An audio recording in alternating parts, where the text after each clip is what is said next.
Good morning, sunshines. Just for anyone who is following my channel quite closely, I did post a video yesterday. I've since removed it. It was an armor guide, and apparently there was some mistake in there about how armor is affecting the attack stats and defensive stats of the March rather than just the heroes and stuff. So I removed it just to be safe. There is still, from my own testing, some unanswered questions on that. I'm just going to put that under the carpet for now until we get clarification. This video, folks, is a highly requested one about Ramcam and the March. The whole March in detail. Super detailed info about how to build Ramcam, why I built it this way, etc, etc, what gems, what blah blah blah blah blah blah, right? I'm going to show you everything you need to know in order to build your pikes. And actually, this is going to, a lot of the information I'm about to talk about in this Ramcam March is actually going to apply to any pike build because how the stats are grow for each hero, how they're designed is to make different marches, whether it be cavalry, swords, or archers, or spears, to make them have a different role. Okay, so spear heroes are defensive in nature, no matter what kinds of spear heroes they are, warrior types, martial types, whatever. Their stats are designed to grow specifically to be defensive. That's just how they work. Their skills are like that too, okay? Versus cavalry and archers, for example, archers are supposed to be glass cannon attack. This isn't archers, sorry, they're not actually equipped at the moment, but archers are designed to be glass cannon high damage attackers. That's just the way they are. Cavalry are supposed to be fast-paced attackers, okay? That's what they are doing. And swords, their stats are designed to be a balance between defensive and attack, okay? They are balanced. This is just how their stats go. So spears are specifically defensive, all right? It's good to get your head around that so you know how best to build your spears, because I think a lot of people might lose out on utility by trying to build offensive spears. And of course you can, and they'll still do the job or whatever, but you are losing the benefit a little bit by not building them properly along the lines of their stats, right? So let's get into Ramcam Bam here, all right? Looking at Ramcam himself first, I think it's important to consider what he does from his signature skill and build out from there. Now, every 6 seconds recovers units. If that's as far as you read, that's a mistake, because you'll immediately walk away with the idea that he's a healer. He's not really a healer, okay? Because he only has 40% might bonus recovery rate on that. It's not amazing. And then it also reduces the troops' damage taken by 13% every 6 seconds for might bonus, or sorry, for 3 seconds every 6 seconds with might bonus, and there's a 20% chance to last 6 seconds. That's the 5th star part, okay? This is more what his job is, reducing the damage your whole march takes. He's really good at that as well. So, because it's every 6 seconds, it's really fast, you are able to trigger quite a few things. But let's look more at this build. And increases the highest attributes of all allied players, commanders within the area of 1500 by 6, up to 6 stacks for 3 minutes. Really amazing, very beneficial for things like Wonder Contest and KVK. Everyone in the vicinity is getting buffs on their stats for the commander. This effect can be triggered only when fighting against another player and when the number of units deployed exceeds 80% of the unit capacity. So that's very fine. That's fine. That's really good. So 6 seconds triggers on heals. What do we do with that? Let's look at our skills here. Next skill I picked was after the hero covers units, doesn't matter by how much, reduces your troops' damage taken by 20% for 3 seconds. Very nice. So this is going to trigger every 6 seconds because of a signature skill. That's huge. It lasts for 3 seconds. So there's only a 3-second gap every 6 seconds that I am not getting the benefit of that 20% reduced damage. But let's look at the next one. After the hero recovers units, again, every 6 seconds, increases all of your hero's armor by 110 for 3 seconds. Again, another 3-second buff every 6 seconds, which is amazing. It triggers every 6 seconds. This purple skill is not to be ignored, folks. Let's look at his other skills. I used to have tenacity on here. It was a mistake. That recovers my units every 9 seconds. But this guy does not go hard with recovery, okay? He goes hard with reducing damage. That's what I wanted to focus on, so I put fortification in instead. These two skills are pointless. They're just damage, and you don't really want Ramcam to be built as a damage dealer, because he's not a damage dealer. Look at his commander skill as well. It makes up to 3 troops of yours or your allies nearby enter the relaxation state and increases their damage by 14% for 6 seconds. When the relaxation state ends, recovers your units. So that's pretty nice too. That's some more recovery too. But what's important here is he's supporting other people, right? He's not a damage designed hero. So this is how you'd best build Ramcam skill wise. You're going to get an incredible usage out of this.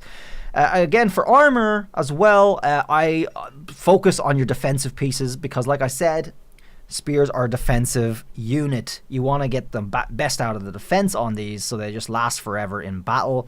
And it's also going to help you take out those Lubus and Hannibals that are still dominating the field. If you go for hard defense, because you know you're not going to be out damaging them, if you go for more for defense, you're just going to last a long time, and your other heroes and other players' heroes are going to do a lot more work. So let's look at the gems. Now, Ramcam, being a sort of what I would consider a support hero, even though he's the commander, is going to get support type gems, which is going to be unit capacity, health, unit capacity here. You can mix and match these as you need depending on what gems you have. And then looking at his arm piece, it's going to be armor, all right, our defensive gems. Looking at his chest plate, it's going to be heals. However, if you are low on healing gems, save the best ones. For Bushra, we'll get to her in a second, Ramcam is going to get secondary healing gems. That's why I have 1 gray on him here. Alright, because I've ran out of gems. And then looking at the leg pieces, again, supportive style, defensive, and unit capacity gems. As for the ring, folks, Ramcam does quite well with more damage reduction rings. For the first 18 seconds after entering battle, that's a long time, reduces your troops' damage taken by 10%. That's a lot, dude. That's really, really good for 18 seconds too. And the passive benefits are troop skill damage reduction, very nice, troop defense, and health, all defensive. Very, very defensive ring. Very good ring for that. Looking at the next one, guys, I'm going to go into Bushra next, because I think this is important because it kind of follows on from what Ramcam does. Looking at Bushra's skills first. Recovers your troops' units with a 205 armor bonus, by the way. That's really, really good. Every 9 seconds, pretty good too. And there is a 32% chance to inflict the disarm. That's really good as well. Okay, for 3 seconds. This is an amazing, amazing move. Amazing move. Meanwhile, obtains one of the following effects randomly. Reduces your troops' might damage taken by 25% for 3 seconds. Wow, okay. Or reduces your troops' strategy damage taken by 25%. Very good too, because you're going to be facing both Lubus and Hannibals on the field with pikes as best you can, right? That's really nice to have either one of those being triggered as well. So, important trigger here is 9 seconds every time. It recovers every 9 seconds. So that's another similar theme to what Ramcam did, but his was 6 seconds. So let's build our skills around that. What we picked here is after the hero recovers units, reduces your troops' damage taken by 18%. I need to max that out to 20 for 3 seconds. So again, same thing as Ramcam. We're just going to get another 18% on top of damage reduction every 9 seconds, which is pretty insane, pretty good. And because she's a healer, we're going to go for more heals. All right, recovers your units every 9 seconds. That coincides nicely with this one, with her signature skill, every 9 seconds, with a huge armor bonus, 292% bonus on that, not even maxed out yet. This girl has more armor than Ramcam, but you'd also want to make sure you give her the armor gems and the best healing gems. And one other important thing to consider with Bushra and her armor bonuses, which are very good, is Ramcam's skill that we put on here, which is this. Triggering every 6 seconds, lasting for 3 seconds, is an extra 110 armor on everybody, including Bushra. That is going to pump up Bushra's armor all the way up to, what was it, like 466 or so, okay? That's really, really good. That's like top tier armor. I don't know any of the heroes that can get that high armor anyway, without like skills. So that's going to affect her heals occasionally. That's going to be really good for your healing for everybody. All right, so let's look at her armor. Same for any pikes, guys. Go for the defensive pieces first, which is head and body. These are vital for your pikes. All right, these are vital for your pikes. Now, gem-wise, she's going to get some heart, some unit capacity, Same for any kind of healers or support heroes.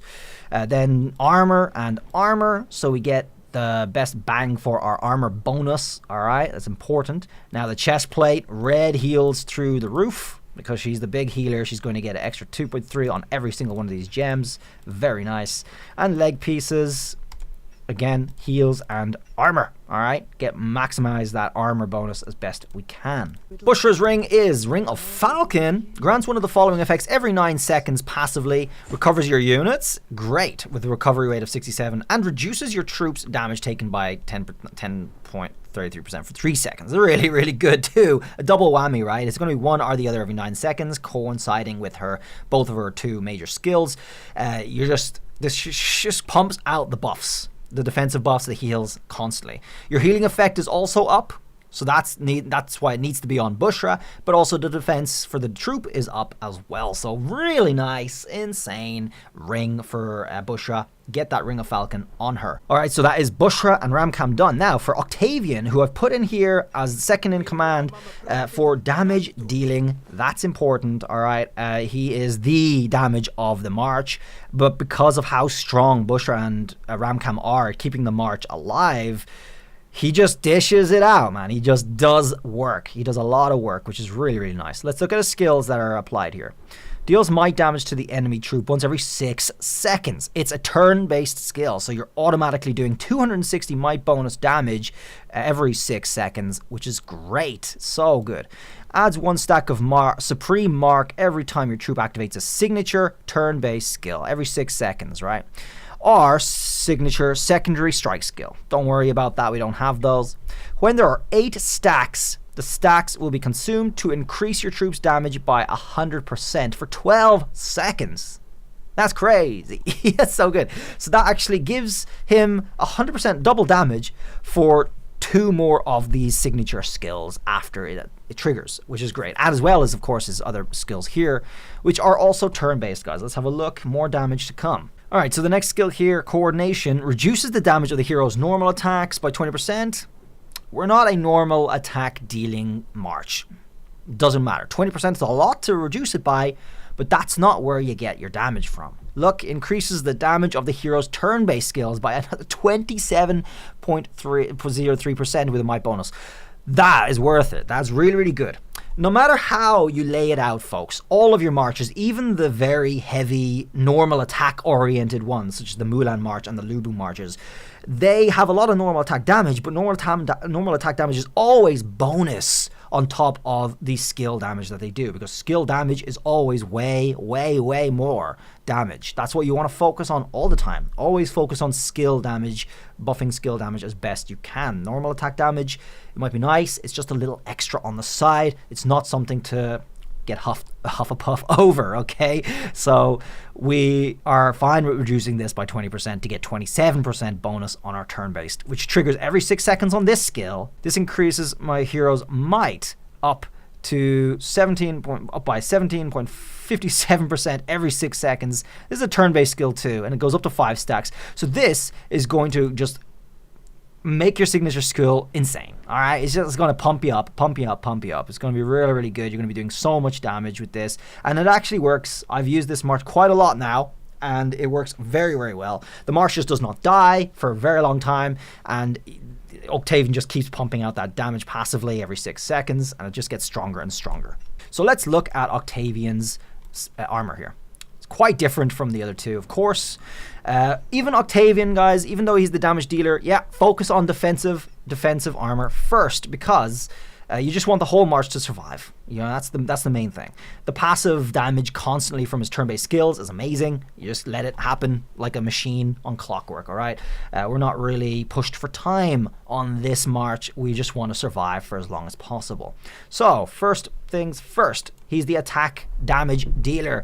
For anyone who's doing the main damage on your march, I would recommend not wasting the slots for unit capacity and health, unless you really want to. I would actually put in more damage capacity gems, all right? So unit attack up 2%. I do have a heart here because I didn't have anything better to put in, and of course it's always good anyway. And then I have another unit attack gem in here, so he just gets more damage off.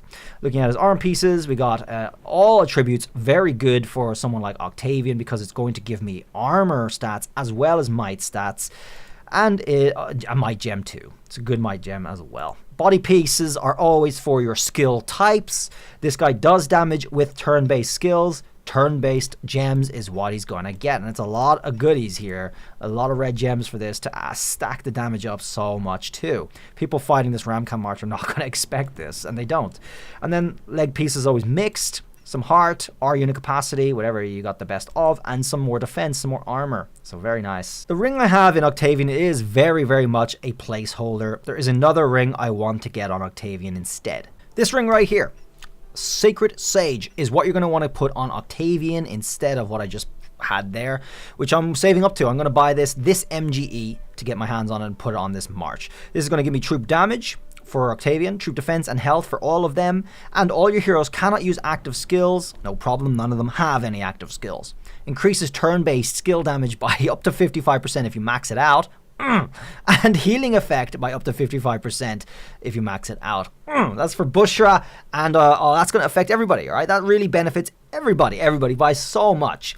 So Octavian's going to be doing insane and more damage than he already is, and the healing buff is going to apply to both Bushra and Ramcam, just making the troop completely unstoppable. They're unstoppable. So that's really nice. Get that on him ASAP. There is one more hero going to be coming in maybe a season or 2 seasons away, and that is one that you could put in place of Octavian if you wanted more tankiness. And that is our good old Lord and Savior hero, Alexander the Great will be making a debut eventually. He's not going to be the commander of your march. He's going to fit in place of Octavian if you're okay with removing the damage, for example, and making it even more tanky.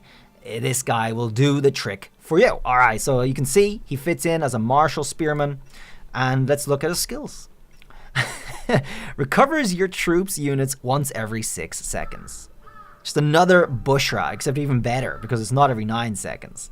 Recovery rate is strategy bonus and might bonus, 110%. This is level 40, right?